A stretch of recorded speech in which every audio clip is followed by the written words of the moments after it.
करा सुरू सके. श्री गुरुदेव दत्त. श्रीमद भगवद्गीतेच्या 12व्या अध्यायावर आपलं प्रवचन सुरू आहे. आता हा 15वा श्लोक आहे. यस्मान्नो द्विजते लोको लोकान्नो द्विजते च यः हर्षामर्ष भयोद्वेगी मुक्तो यः स च मे प्रियः. यस्मान्नो द्विजते लोको लोकान्नो द्विजते च यः हर्षामर्ष भयोद्वेगैर मुक्तो यः स च मे प्रियः. ज्याच्यापासून लोकांना क्षोभ उत्पन्न होत नाही, म्हणजे लोकांना त्रास ज्याचा होत नाही, त्याच्यापासून लोकांना उपद्रव होत नाही. उपद्रव, लोकांना त्रास होत नाही, लोकांना दुःख होत नाही, क्षोभ होत नाही. आणि दुसऱ्याकडून ज्याला क्षोभ होत नाही, उत्पन्न होत नाही, दुसऱ्याला जो त्रास देत नाही, दुसऱ्याला जो उपद्रव करत नाही, असा जो हर्ष आणि भय आणि क्रोध आणि उद्वेग या सर्व उर्मीपासून जो मुक्त झालाय, तो मला प्रिय आहे असं भगवान सांगतात. आज आपण बाहेर परिस्थिती बघतो, कुटुंबात, समाजात, देशात, परदेशात, जाती जातीमध्ये, देशादेशामध्ये, परदेशामध्ये, सर्व ठिकाणी मनुष्याला हा नित्याचा अनुभव आहे की एकीकडे लोक द्वेष मत्सराने बोलत असतात, एकमेकाविषयी भांडत असतात, युद्ध होत असतात. हे सर्व द्वेष मत्सर यामुळे होत असतात. तेव्हा द्वेष मत्सर याच्यामुळे एकमेकांना दुःख होत असतं. इतर त्याचा द्वेष मत्सर करतात, त्याच्यामुळे त्याला दुःख होतं. तो इतरांचा द्वेष मत्सर करतो म्हणून त्याला त्याच्यामुळे दुःख होतं. त्याच्या द्वेष मत्सराच्या वागण्यामुळे लोक त्याला दुःख देतात आणि त्याच्या ठिकाणी रागद्वेष असल्यामुळे तो इतरांना दुःख देतो आणि त्याच्या मनाचा त्याच्यामुळे क्षोभ होतो, त्याच्या मनाचा त्रागा होतो, क्षोभ होतो. त्याला क्षोभ असं म्हणतात. त्याला दुःख होतं, मन त्याचं अशांत होत आणि मनुष्य अत्यंत त्रस्त आणि उद्विग्न होतो. हे नेहमी सर्व लोकांचाच हा अनुभव आहे.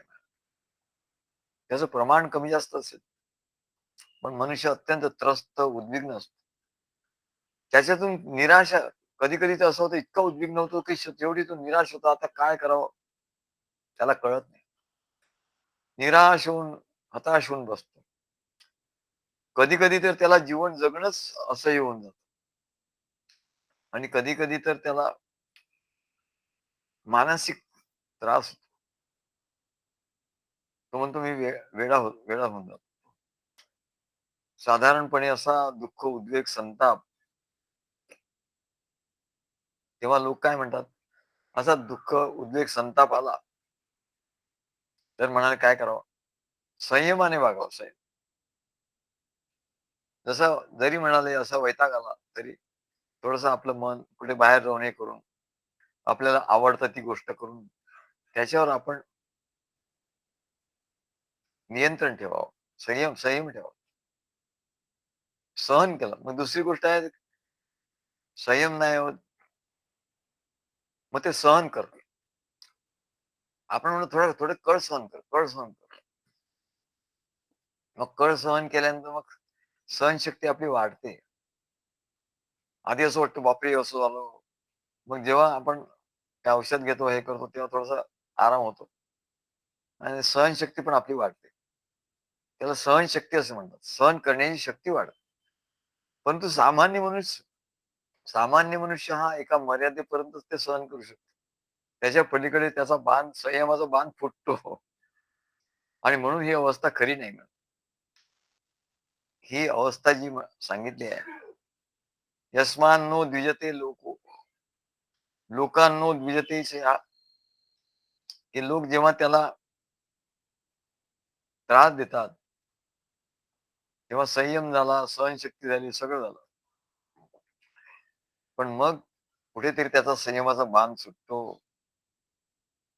म्हणून ही बाहेरचा जो संयम तो आवश्यक आहे, पाहिजे. पण त्याला मर्यादा आहे म्हणलं.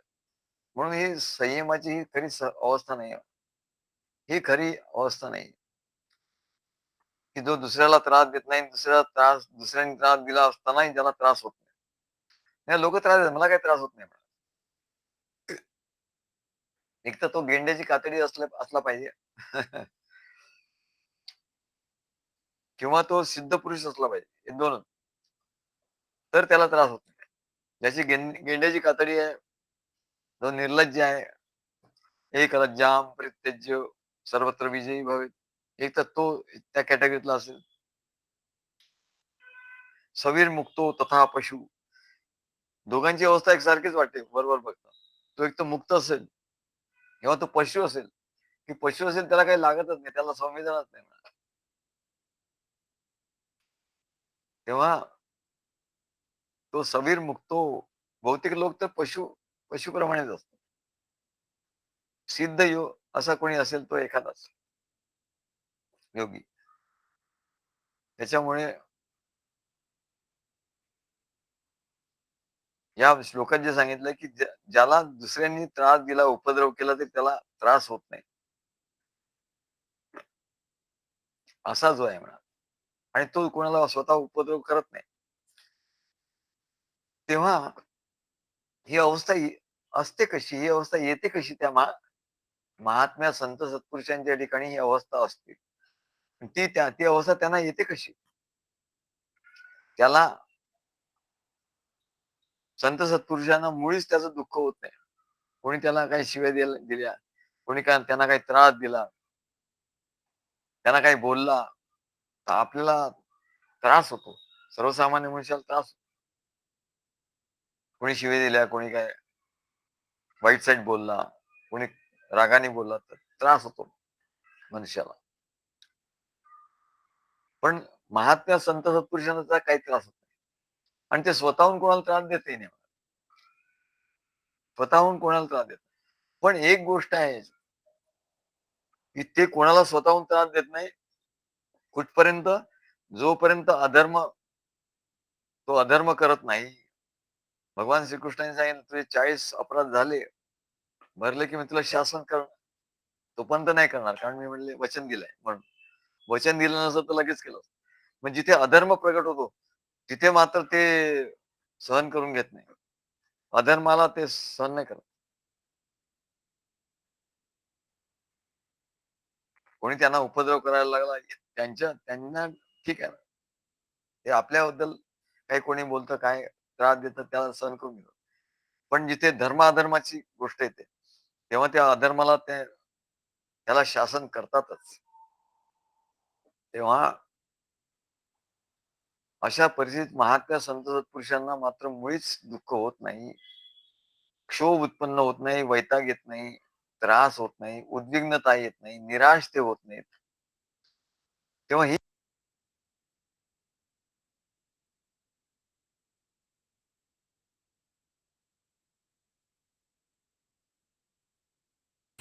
तुला आवाज गेला. ठीक आहे. तसं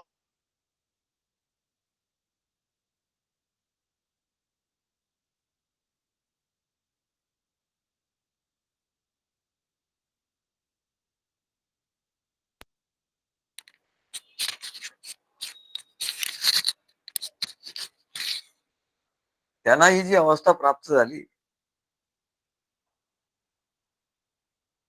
ती कशामुळे प्राप्त झाली? ते उद्विग्न होत नाही, दुसऱ्याला तर करतच नाही. स्वतःही उद्विग्न होत नाही. तर ही अवस्था त्याचं उत्तर एकच आहे.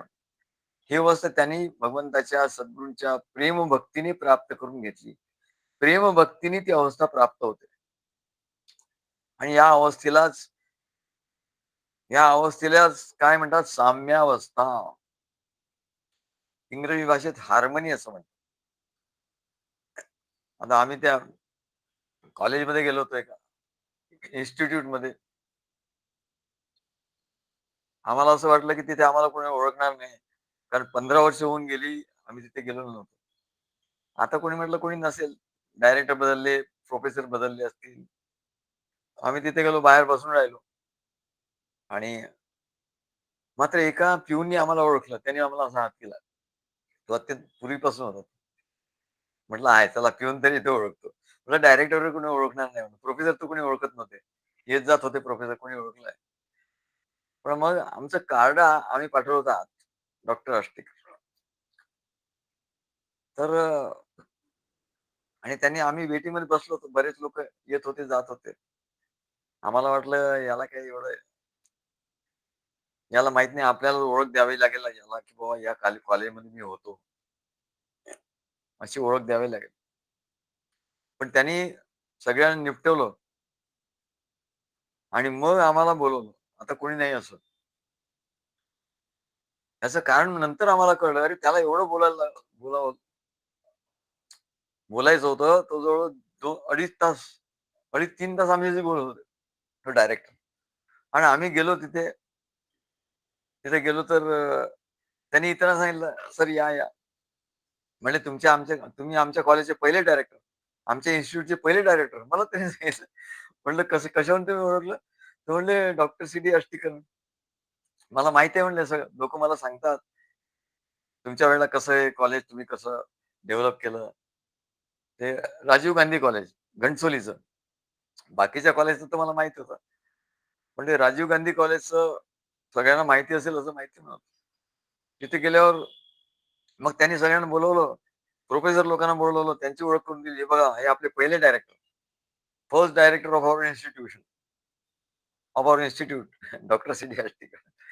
मला मला काही सांगावं लागलं नाही. मला वाटलं आपल्याला हे सांगावं लागेल. तर त्यांनीच सांगायला सुरुवात केली. प्रत्येक प्रोफेसरला बोलवतो सांगत होता. हे आणि मग ते आमच्याशी बोलत होते. अगदी 2.5 तास आणि शेवटी गंमत म्हणजे तो आमच्या नागपूरचाच निघाला. मी म्हटलं, "तुम्ही कुठले?" तर ते म्हणले, "मी नागपूरचा." म्हटलं, "मी पण नागपूरचाच आहे." तिथे त्याचे 15 वर्ष झाली तो आहे. तेव्हा त्यांनी आम्हाला सांगितलं, "म्हणजे सध्या काय करता सर?" म्हटलं, "असं, असं आहे. अध्यात्म आणि मॅनेजमेंट याच्यावर आमचं हे चालू आहे." "सध्या काय करता?" म्हटलं. "याच्यावर आमचा अभ्यास चालू आहे." तर म्हणले, "मग आमच्याकडे एम-बी-एला आता ते एन-ई-पी म्हणजे न्यू एज्युकेशन पॉलिसी त्याच्यामध्ये आलेलं आहे. तर तुमचं लेक्चर ठेवतो म्हणले आम्ही." म्हटलं, "ठेवा." मग त्यांनी ते आम्हाला हे दिलं, काय त्यांचं सिलेबस दिलं.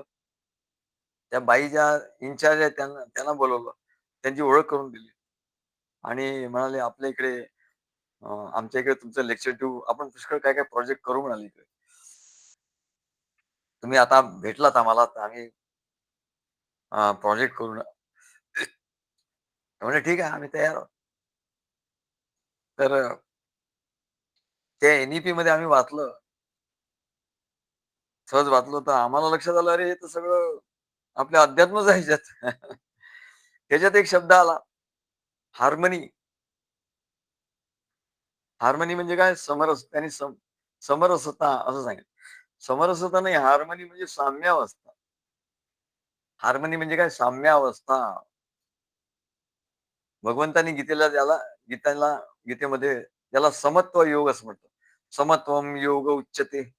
समत्व योग गीतेमध्ये कुठला योग सांगितलाय? समत्वम योग उच्यते. गीतेमध्ये एकच योग सांगितलाय, समत्वम योग समत्व योग सांगितलाय. आणि समत्व योग म्हणजे हार्मनी. त्यातला प्रत्येक शब्द मी बघितला आणि लक्षात आलं, की अरे हार्मनी म्हणजे साम्यावस्था, समत्व योग.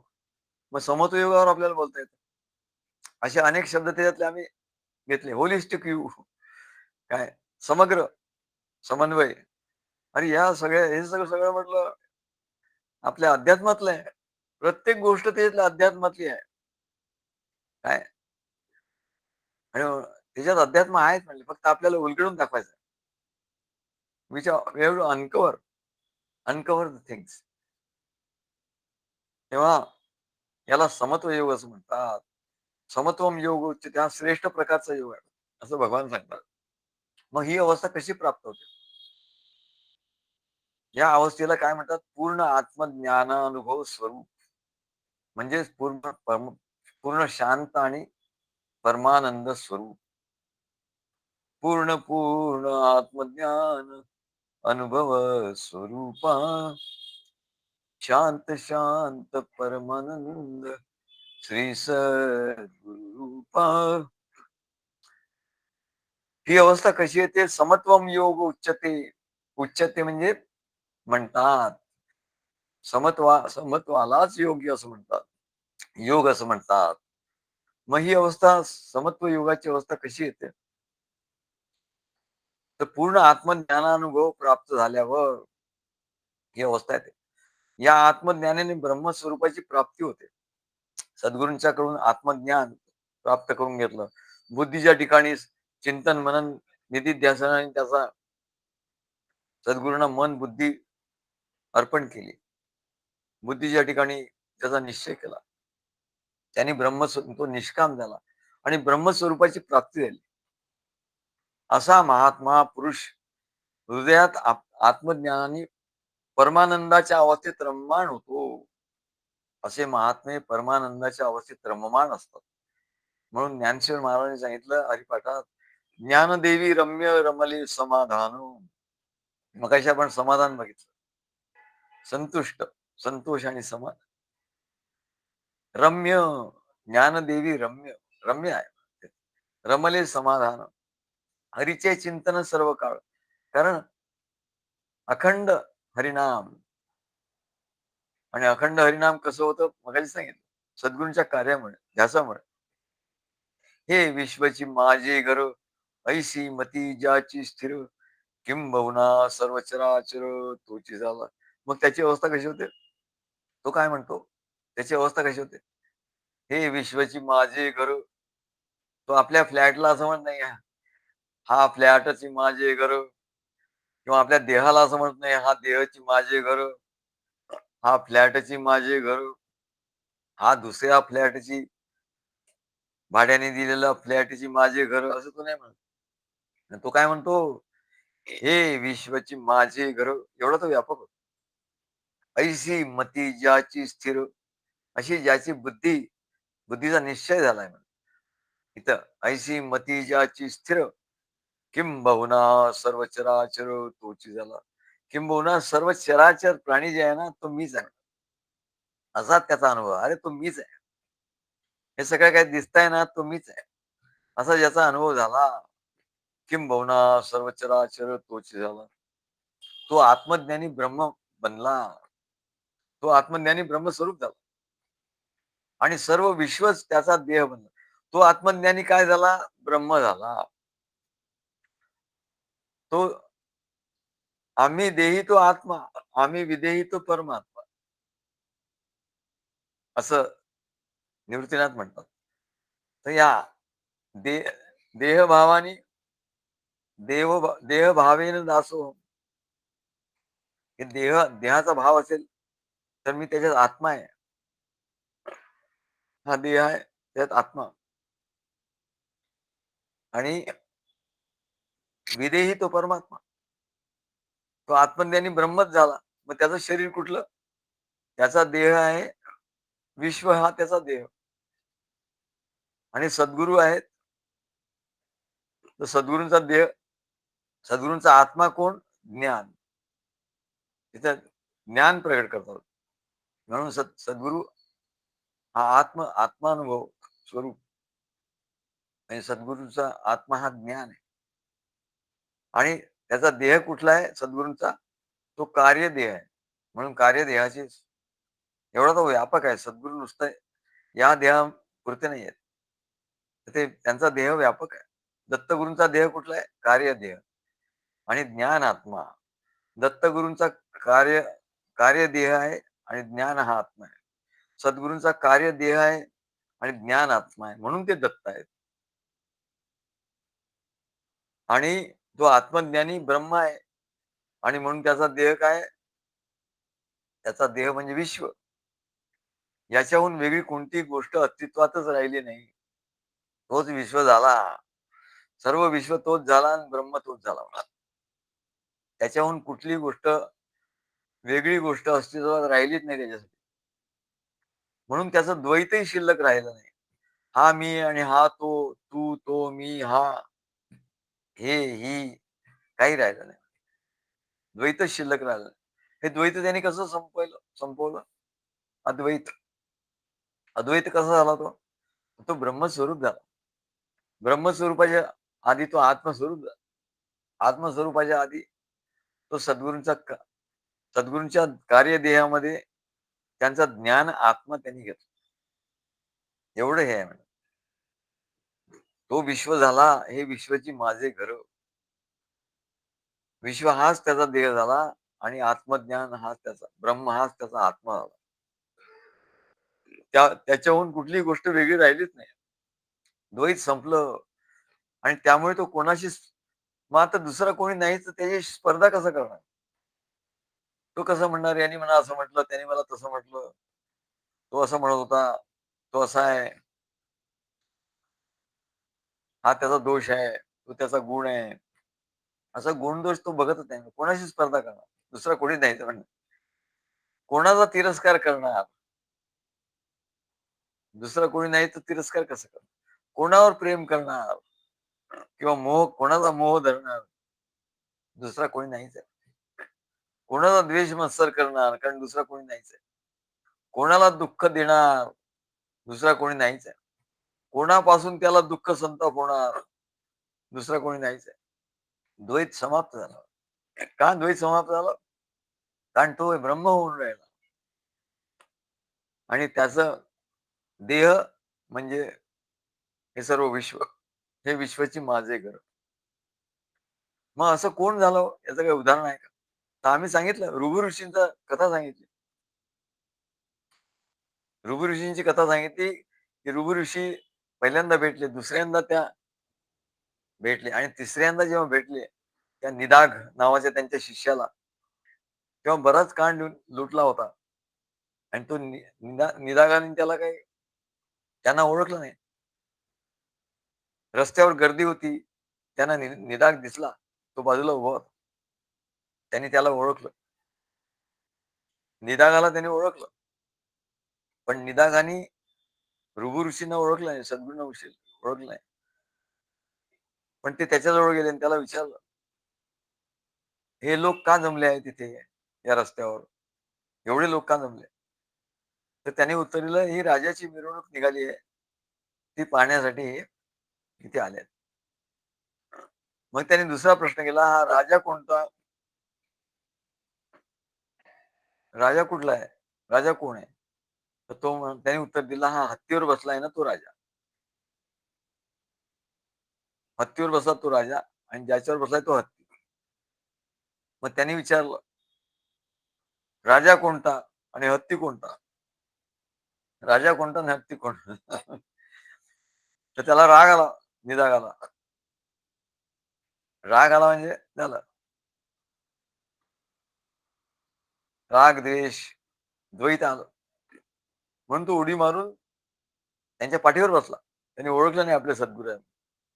उडी मारून पाठीवर बसला आणि म्हणाला, हा बघा, हा मी राजा आणि तुम्ही हत्ती. वरती जो मी बसलोय तो राजा आणि खाली जे तुम्ही आहात तुम्ही ते हत्ती. तेव्हा त्यांनी काय म्हणलं, मग खाली काय आणि वर काय? खाली म्हणजे काय आणि वर म्हणजे काय? असं प्रश्न विचारला.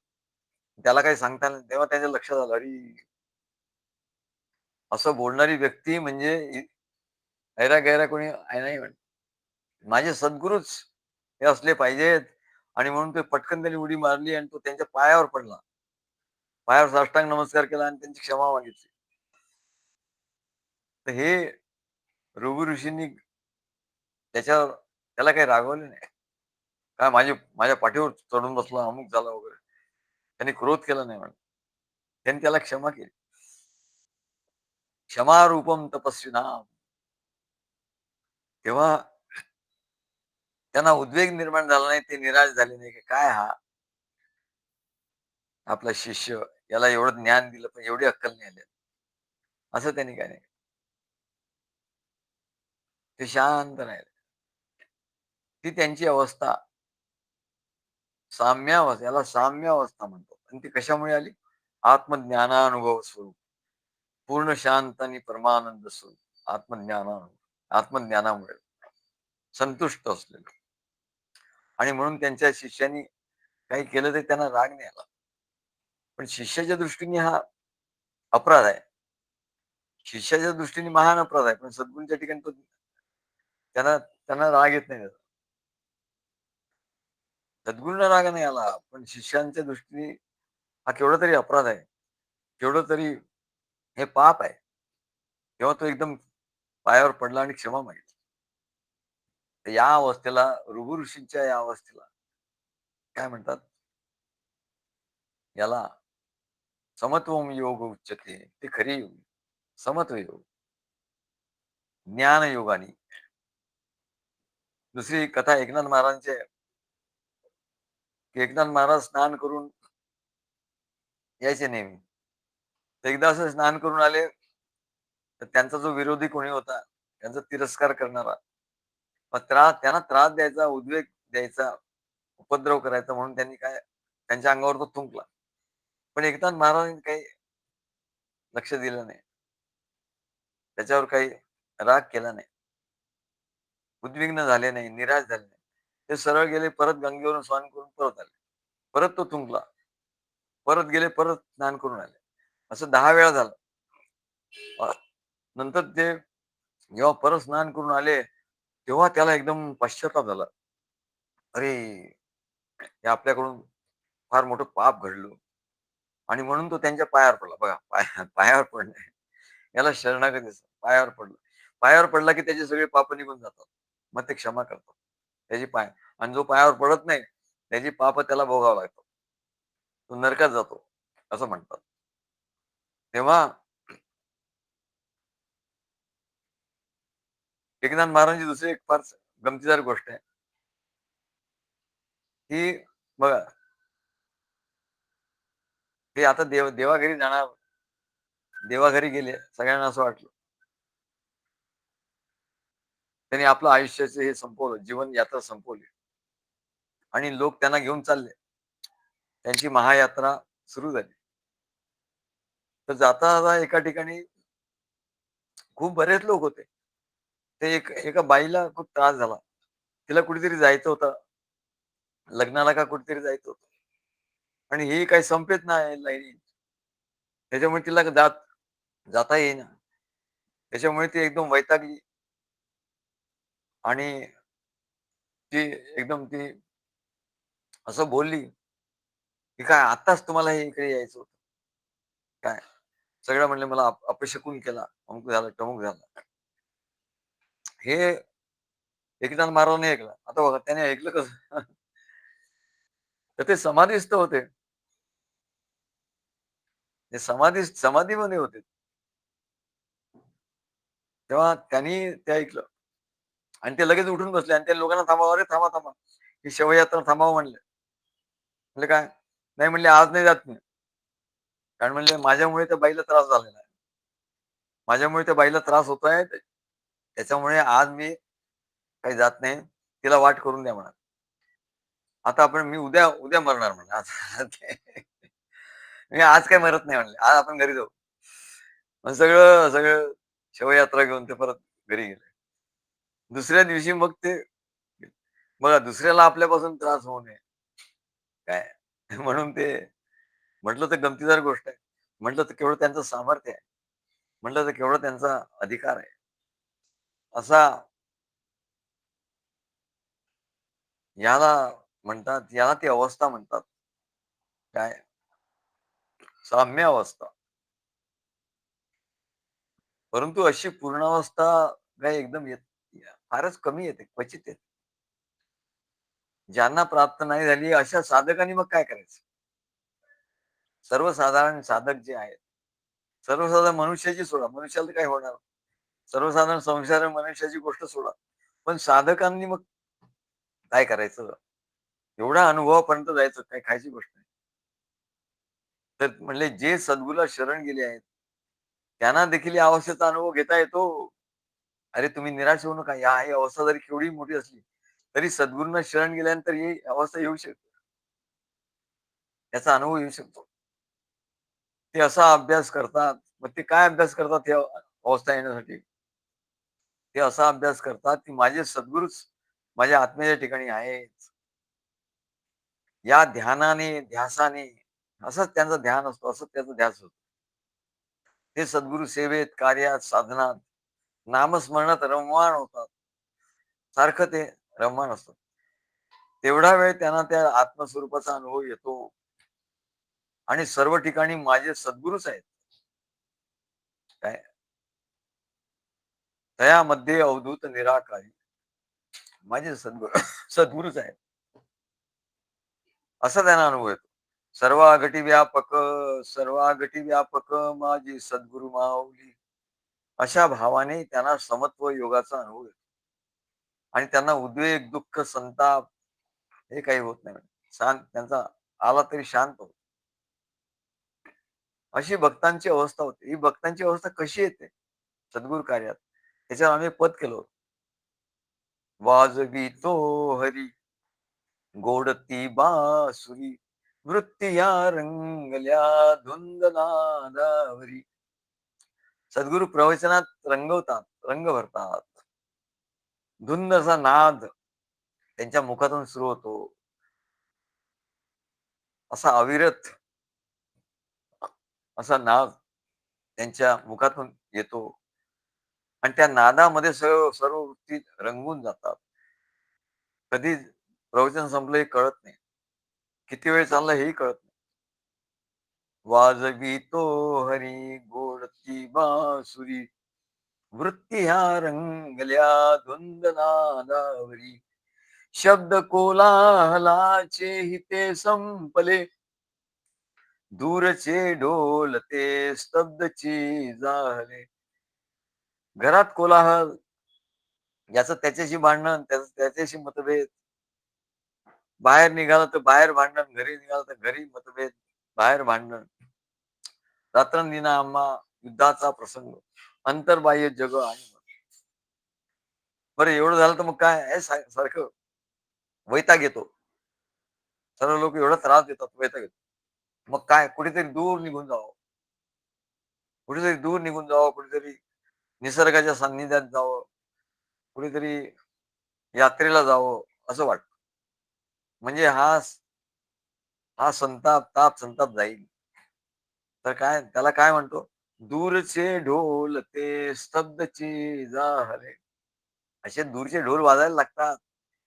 पण सद्गुरूंनी बासुरी वाजवली, त्याच्यात सर्व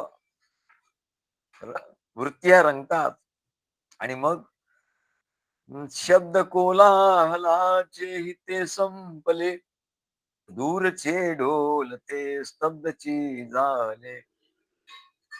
थांबल्या बरसुनी पावसांच्या सरी वृत्ती ह्या रंगल्या धुंद नादावरी. मला असं वाटतं एकदा एक पद म्हणावं सगळ्यांनी आणि सगळ्यांनी नाचायचं. काय तबला पेटीवर एक गाणं म्हणायचं आणि तेव्हा सगळ्यांनी हळूहळू ज्याला जसं नाचता येईल तसं नाचायचं. पुढच्या कार्यक्रमात आपण सगळ्यांना सांगू. वृत्ती ह्या रंगल्या धुंद नादावरी दुःख वाटे तची ते कुठे हरवले. आणि असा धुंद नाद झाला, असा दत्तगत जयंतीचा कार्यक्रम झाला आणि दुःख कुठे तिकडे जाता जाता वाटेत कुठे हरवलं ते कळलंच नाही. दुःख वाटेतची ते कुठे हरवले खेद संताप ते उडून या संपले. खेद संताप सगळे उडून गेलं वरच्या वर. एवढा त्या नाद होता की सगळा उडून गेला. दुःख वाटेतची ते कुठे हरवले खेद संताप ते उडून या संपले. मीपणाचे तुरे उडून गेले वरी. जो मी करत होता, मी हे केलं, मी ते केलं संसारात, ते त्याच्या मीपणाचे तुरे उडून गेले वरच्या वरच्या वरती. वृत्ती ह्या रंगल्या धुंद नादावरी वाजवी तो जरी रंगुनी बासुरी वाट तो